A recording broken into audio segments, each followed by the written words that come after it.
একজন সাবেক এমপি হিসাবে আমি দুটি কথা বলতে চাই। আমি আপনাদের এই সংস্কার, কোটা সংস্কার যে আন্দোলন, এই আন্দোলনে বা বৈষম্য বিরোধী ছাত্র আন্দোলন, এই আন্দোলনে কোটা সংস্কারের জন্য আমি সবসময় আপনাদের সাথে ছিলাম এবং এটাতে যারা আহত নিহত হয়েছেন তাদের পক্ষেও, এই বিচারের পক্ষেও আমি ছিলাম। কিন্তু আমার ব্যর্থতা হচ্ছে কি আমি আপনাদেরকে বুঝাইতে পারি নাই, এটার জন্য আমি সম্পূর্ণ ব্যর্থ হয়েছি এবং আমি এই ব্যর্থ হওয়ার জন্য আমার যারা ফলোয়ার আছেন, যারা আমাকে নিয়ে প্রত্যাশা করেছেন, সবার কাছে আমি দুঃখ প্রকাশ করতেছি। আমি আপনাদেরকে আরেকটি কথা বলতে চাই, এখন যে কাঠামোগত সংস্কার আপনারা চাচ্ছেন, দেখেন এই সংস্কারের জন্য আমি বহু বছর আগে থেকে কাজ করে যাচ্ছি।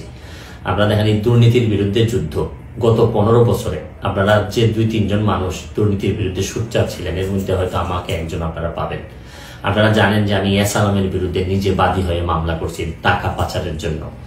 আপনারা জানেন যে আওয়ামী লীগের বর্তমান কমিটির যিনি প্রচার সম্পাদক আব্দুল সুবহান গোলাপ, তার আমেরিকাতে 9 বাড়ি থাকা নিয়ে আমি নিজে বাদী হয়ে মামলা করছি। আমি পুলিশের সাবেক আইজিপি বেনজিরের বিরুদ্ধে নিজে বাদী হয়ে দুদকে মামলা করছি। মহান সংসদে আমি তার বিরুদ্ধে বক্তব্য দিছি। মতিউর যে কর কমিশনার মতিউরের বিরুদ্ধে আমি মামলা করছি। আমি সালাম মুর্শিদির বাড়ির নিয়ে মামলা করছি। আমি সালাউদ্দিন, কাজী সালাউদ্দিন যে ফুটবলের দুর্নীতি নিয়ে আমি কথা বলছি।